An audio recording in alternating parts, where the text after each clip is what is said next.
Hello बच्चों, स्वागत है आपका परम की पाठशाला में। तो आज हम अपना फिजिक्स का chapter number 3 current electricity start कर रहे हैं, जिसमें हमारा पहला टॉपिक है इलेक्ट्रिक करंट के बारे में। इलेक्ट्रिक करंट क्या होता है, सबसे पहले हम इस बात को समझते हैं। What is electric current? Electric current को हम आई से रिप्रेजेंट करते हैं। इसको हम इस तरह से डिफाइन कर सकते हैं: the time rate of flow, the time rate of flow of charge, the time rate of flow of charge through a given area, through a given area। इसको हम एग्जाम्पल के थ्रू अगर समझे तो इस तरह से देख सकते हैं। मान लेते हैं एक सरफेस है जिसका एरिया ए है, इसका एरिया गिवन है ए, और इसमें से चार्ज फ्लो हो रहा है क्यू। चार्ज फ्लो हो रहा है left to right, Q flow हो रहा है। तो यहाँ पे हमारा करंट क्या हो जाएगा? Charge per unit area, charge per unit time. Current हो जाएगा चार्ज पर यूनिट टाइम, यानी क्यू अपॉन टी। ठीक है। अब इलेक्ट्रिक करंट का एसआई यूनिट क्या होता है? SI unit of electric current,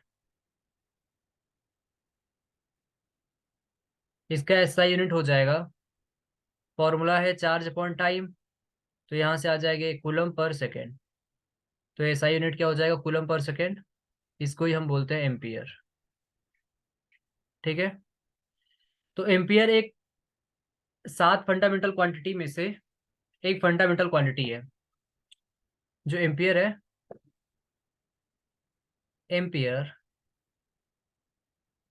A is one of the 7 fundamental units, 7 fundamental units.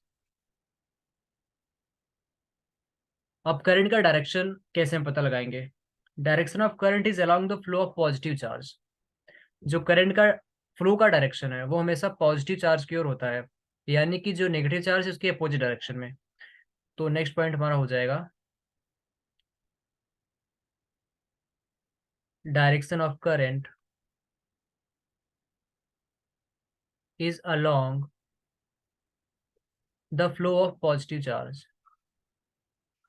Is along the flow of positive charge. तो ये हो जाएगा हमारा करंट का डायरेक्शन। इसके बाद हम आगे बढ़ते हैं, कुछ एग्जाम्पल से, कुछ एग्जाम्पल के थ्रू इसको और अच्छे से समझते हैं। ठीक है। एग्जाम्पल के तौर पर ले लेते हैं, एक हमने सरफेस ले लिया जिसका एरिया ए है, इससे एक पॉजिटिव चार्ज फ्लो हो रहा है। एग्जाम्पल तौर पर ले लेते हैं प्रोटॉन। प्रोटॉन जिसका चार्ज क्या है? प्लस ई। प्रोटॉन का चार्ज क्या होता है? प्लस ई। और चार्ज को फ्लो होने में मान लेते हैं टाइम लग रहा है, जो टाइम टी लग रहा है, टाइम टी लग रहा है। तो हमें फाइंड करना है करंट क्या होगा, करंट आई फाइंड करना है। तो हमारे पास करंट का फॉर्मूला क्या होता है? Charge per unit time.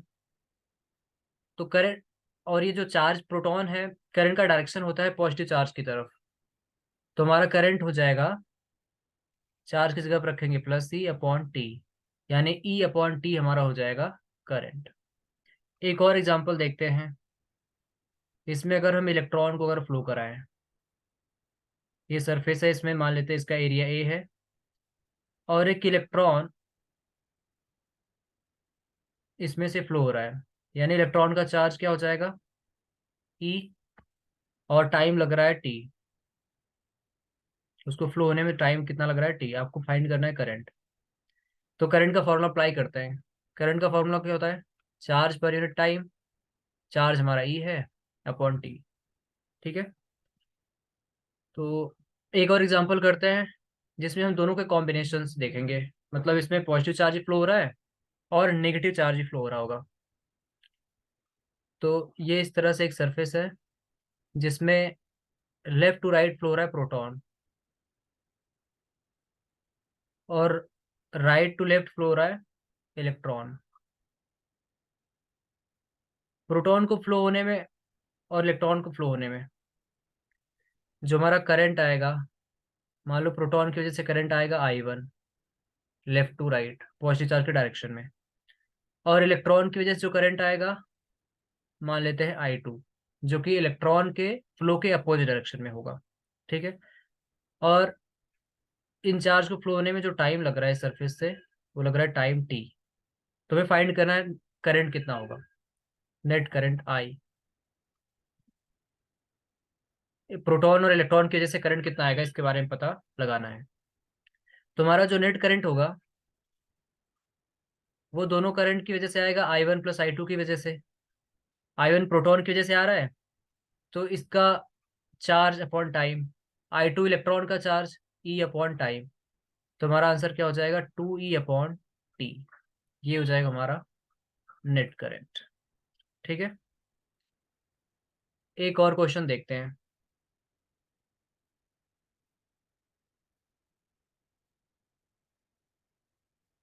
Question कुछ इस तरह से है, two proton moves from two proton moves from left to right, left to right, and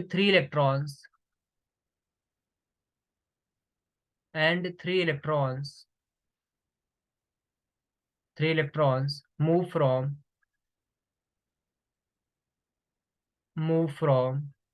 right to left,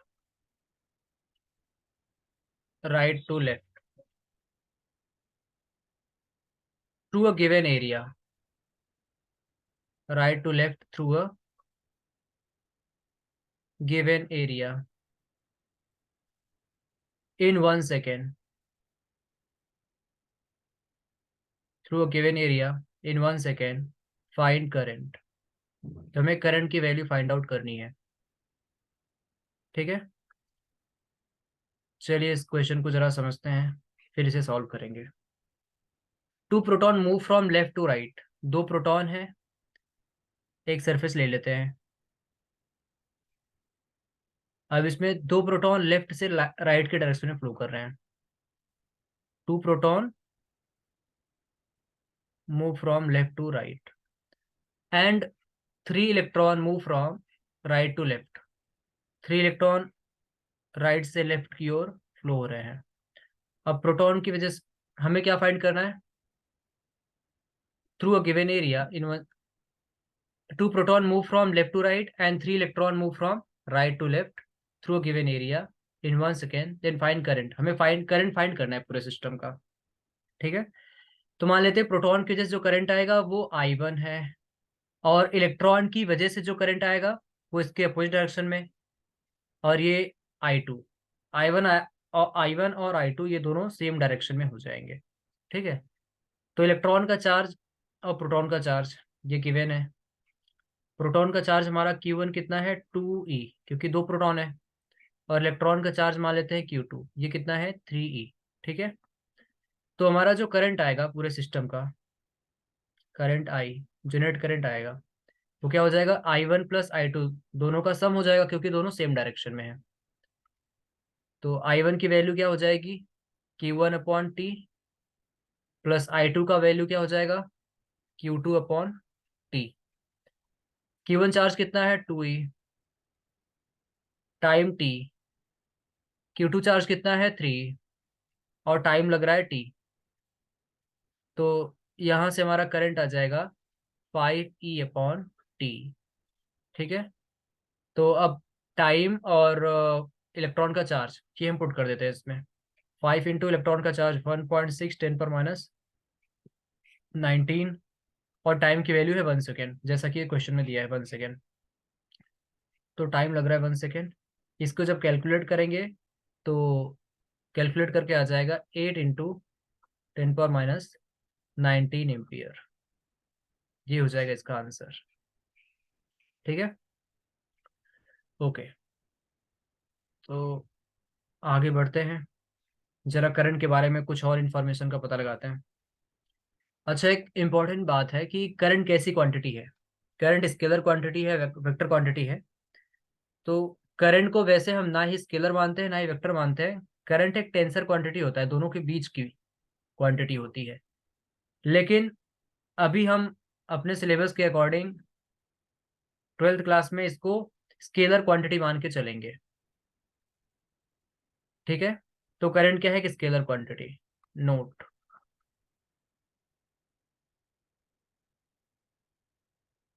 current is a scalar quantity. यहाँ पे हम करंट को स्केलर क्वांटिटी मान करके कैलकुलेशन करने वाले हैं। Current is a scalar quantity. Current has magnitude as well as direction.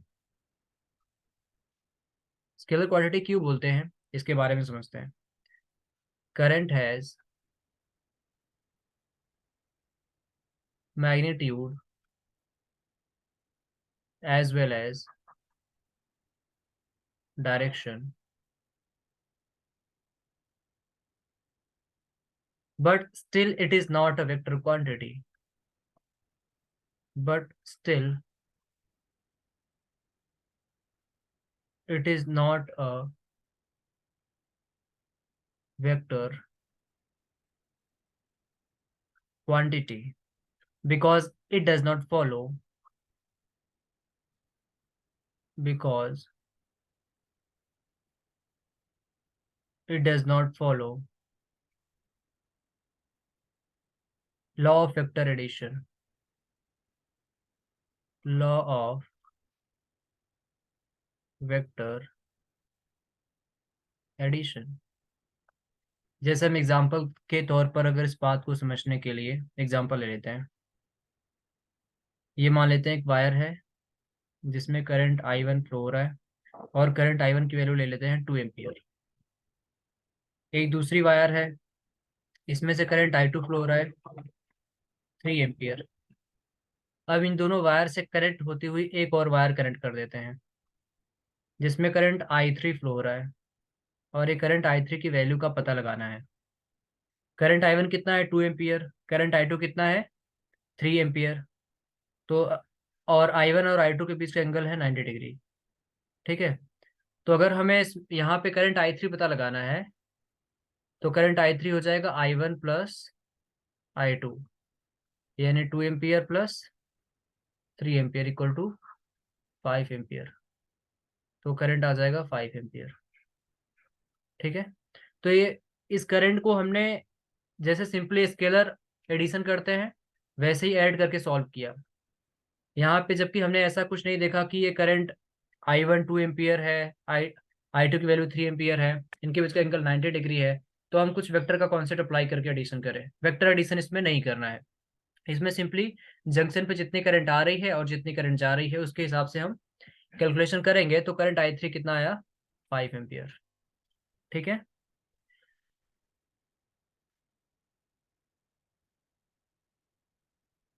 जरा एक क्वेश्चन और करते हैं। A current of 1 milliampere, a current of 1 milliampere is flowing through is flowing through is flowing through a copper wire,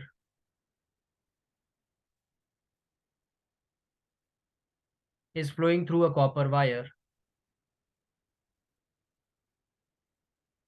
How many electrons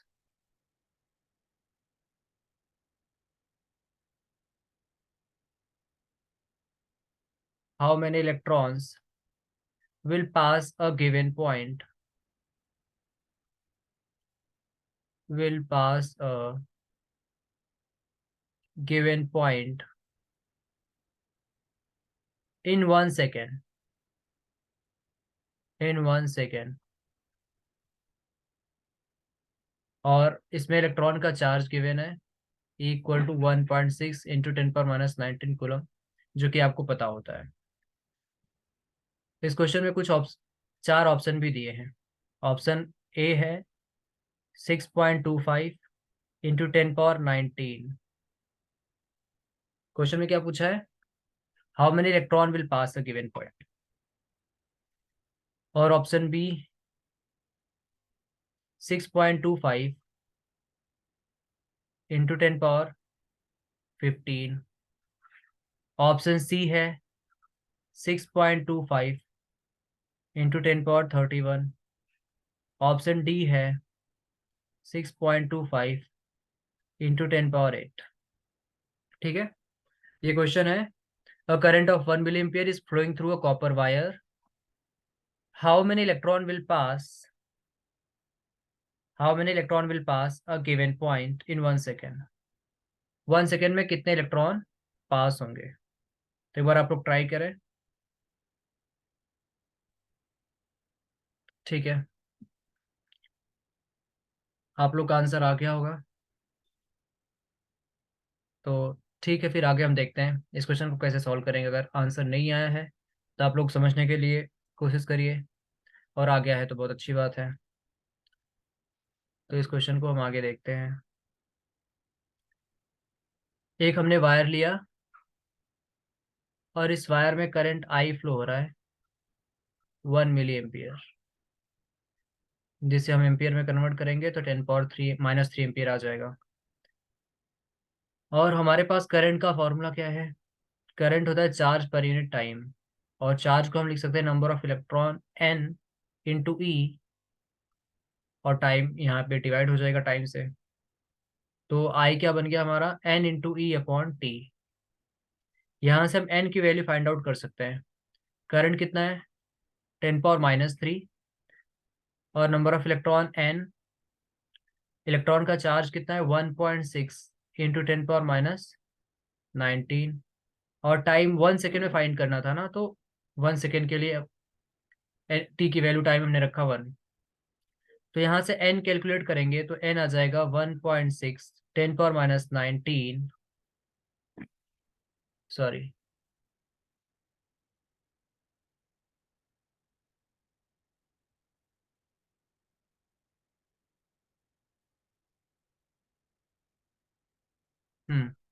N की value कितनी हो जाएगी 10 power - 3 divide by 1.6 10 power - 19। हम ये further calculation करेंगे तो N equal to आ जाएगा 1/1.6 10 power - 3 into 10 power - 19। अच्छा, -19 नीचे है तो ऊपर जाके +19 हो जाएगा। ठीक है, तो एन की वैल्यू आ जाएगी यहाँ से, इसको फर्दर सॉल्व करेंगे, इसे लिख सकते हैं 10/16 इंटू 10 पावर, बन जाएगा 19 - 3 16 हो जाएगा। ठीक है, इसे फर्दर लिख लेंगे 100/16 इंटू 10 पावर 15। यहाँ से एन की वैल्यू सॉल्व करेंगे तो किन सॉल्व करने पर आ जाएगा 6.25 इंटू 10 पावर 15 इलेक्ट्रॉन। ठीक है, इतने नंबर ऑफ इलेक्ट्रॉन हमारा आएगा। ठीक है, तो हमारा इलेक्ट्रिक करंट के बारे में ये बेसिक कॉन्सेप्ट और कुछ उससे रिलेटेड क्वेश्चंस आपने देखे।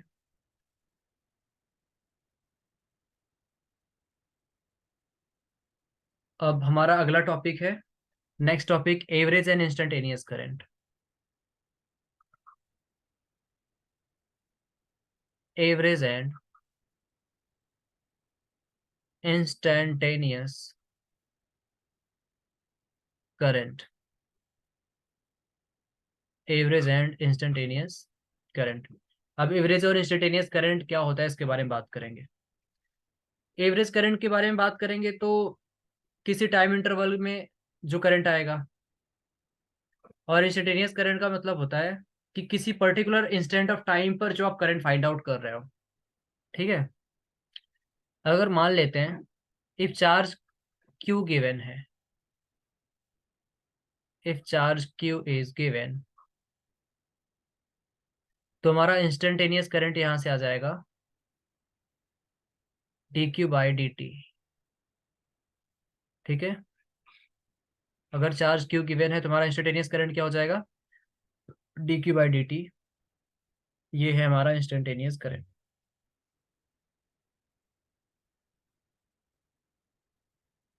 ये हो जाएगा इंस्टेंटेनियस करंट। और अगर एवरेज करंट की बात करें,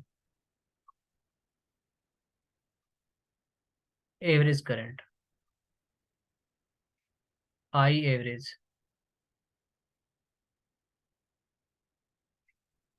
तो हमारा एवरेज करंट आई एवरेज क्या हो जाएगा? I average equal to total charge flow, total charge flow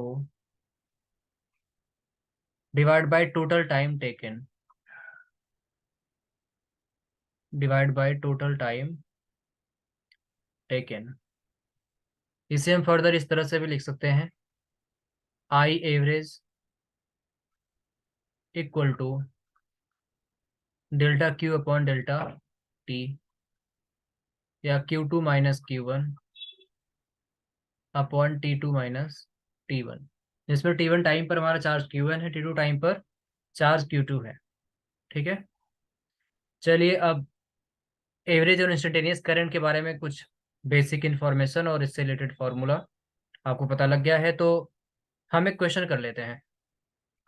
ठीक है, चलिए करते हैं क्वेश्चन।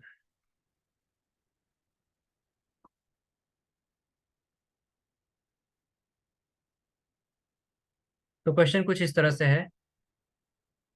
क्वेश्चन में चार्ज गिवन है 40² + 5, 40² + 5 कूलम, 40² + 5 कूलम, वेयर क्यू क्या है? चार्ज कूलम में, और टी है टाइम, टाइम है सेकेंड में। ठीक है, क्यू चार्ज कूलम में और टी टाइम है। तो यहाँ से फाइंड आउट करना है,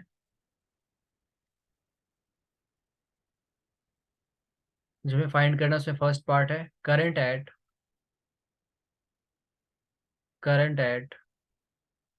t = 2 second, current at t = 2 second. And then next second part है हमारा I average in interval, I average in interval of 1 to 3 second. ठीक है, तो ये क्वेश्चन है जिसमें चार्ज दिया है 40² + 5, चार्ज आपका कूलम में, टाइम टी सेकेंड में। तो पहले हमें फाइंड करना है t = 2 सेकेंड पर कितना होगा करंट। देन हम सेकेंड पार्ट में है एवरेज करंट फाइंड करना है इंटरवल 1 से 3 सेकेंड के बीच में। तो चलिए हम इस क्वेश्चन को सॉल्व करते हैं।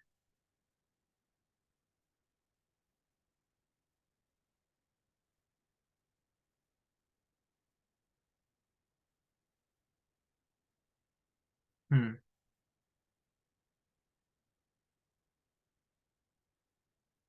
तो फर्स्ट पार्ट में हमारा करंट आई पूछा है,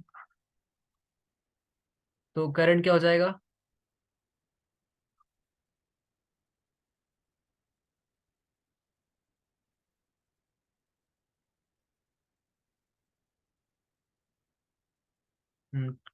करंट हो जाएगा dQ/dt, dQ/dt।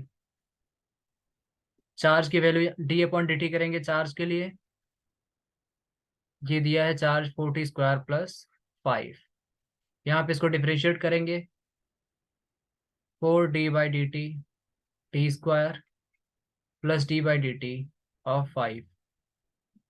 ठीक है, 4 × t² का डिफरेंशिएशन करेंगे तो आ जाएगा 2t, +5 का डिफरेंशिएशन करेंगे तो 0 कांस्टेंट टर्म है। तो यहाँ से हमारा करंट आ जाएगा 8t, और हमें करंट फाइंड करना है at t = 2 second. Then at t = 2 second current हो जाएगा 8 × 2, यानी 16 एम्पियर इज द आंसर। ये हो गया हमारा फर्स्ट पार्ट।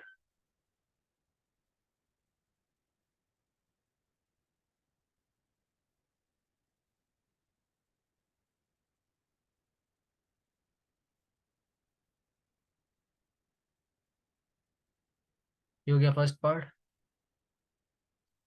अब देखते हैं सेकेंड पार्ट।